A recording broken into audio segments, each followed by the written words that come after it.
Hizi ni trick ambazo unaweza ukazitumia kama mdada kuhakikisha una fake until you make it. Kuna ile una fake mpaka tunakujua, lakini kuna ile una fake huku uko comfortable. Hapa ninaongelea masuala ya kifedha au masuala ya kiuchumi.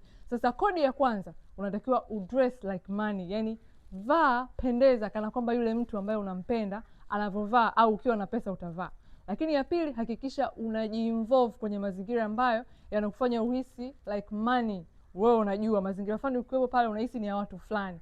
Lakini nyingine, hakikisha unakuwa na ratiba maalum ya siku yako nzima, yani asubuhi utakachokifanya mpaka siku utakapoisha jioni. Lakini hakikisha unazungukwa na watu wazuri, wale ambao unawaadmire, wale ambao unawahofia, wale ndio wao karibu yako. Cha mwisho, hakikisha una taarifa sahihi kuhusiana na pesa, yani financial